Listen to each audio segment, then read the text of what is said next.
ओम नारायण नारायण। बोलो कृष्ण बलदेव की जय। श्रीमद् भागवत महापुराण सुख सागर, चौथा स्कंध, 12वां अध्याय। ध्रुव को ध्रुव पद की प्राप्ति। मैत्रेय जी बोले, हे विदुर जी, ऐसा कहकर स्वयंभू मनु ज्यों ही उधर गए, उसी क्षण राजा ध्रुव के पास कुबेर जी स्वयं ही वहां आ गए।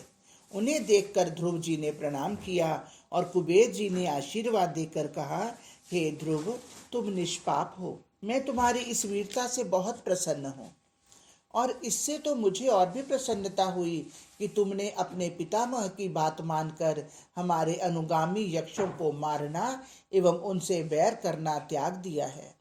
अतः तुम्हारी जो इच्छा हो वर मांगो, मैं तुम्हें इच्छित वर दूंगा।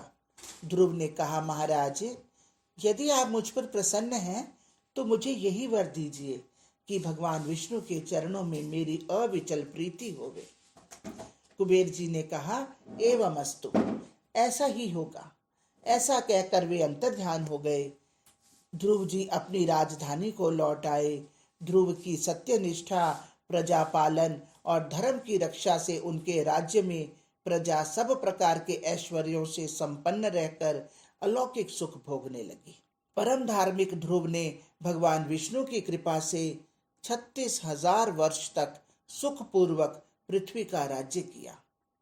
पश्चात अपने पुत्र उत्कल को राज्य दे बद्रिकाश्रम की यात्रा की। वहां जाकर उन्होंने गंगा में स्नान किया और संसार की माया को भूलकर भगवान के चरणों में अपने को लीन कर दिया।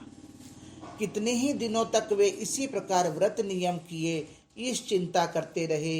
एक दिन ध्रुव ने देखा कि आकाश मार्ग से एक दिव्य विमान पृथ्वी पर उतर रहा है, जिसमें 4 भुजाओं वाले सुंदर श्याम वर्ण के 2 किशोर खड़े हैं। भगवान के पार्षदों को देखकर ध्रुव सहसा अपने स्थान पर खड़े हो गए और बड़ी नम्रता से स्तुति करने लगे। वे पार्षद नंद और सुनंद थे। ध्रुव की स्तुति सुनकर उन्होंने कहा, हे राजन, हम जगत के नियंता भगवान विष्णु के 2 गण हैं। भगवान ने आपको जो पद दिया है वह बड़े बड़े मुनियों को भी दुर्लभ है।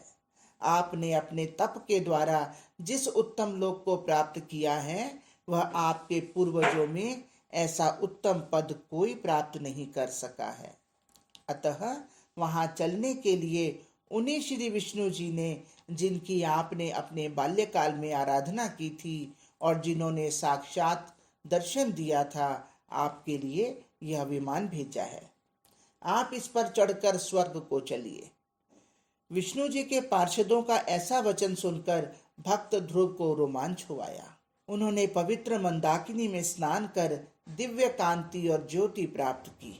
फिर काल के सिर पर पैर रखकर महात्मा ध्रुव जैसे ही विमान पर बैठे कि समस्त देवलोक में मंगल गान होने लगा। देवांगनाएं उन पर फूलों की वर्षा करने लगी। तब उसी समय जब ध्रुव जी विमान में बैठकर स्वर्ग को जा रहे थे, उन्हें अपनी महिमामयी माता का स्मरण हो आया।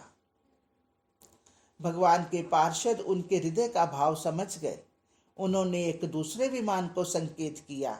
वह ध्रुव की माता सुनीति को बैठाकर स्वर्ग ले आया। माता को आया देख ध्रुव को बड़ा हर्ष हुआ। हे विदुर, इस प्रकार 5 वर्ष की अवस्था में ही परम पद के अधिकारी ध्रुव आज स्वर्ग पहुंच गए। जब नारद जी को यह समाचार मिला तो वे हर्ष से उछल पड़े कि आज मेरा शिष्य मेरे बतलाए हुए योग मार्ग से स्वर्ग आया है। हे विदुर जी, जो ध्रुव जी इस चरित्र को पढ़ेगा और सुनेगा, वह धन, यश, आयुर्बल प्राप्त करेगा, इसमें संदेह नहीं है। हरिओम तत्सत, हरिओम तत्सत।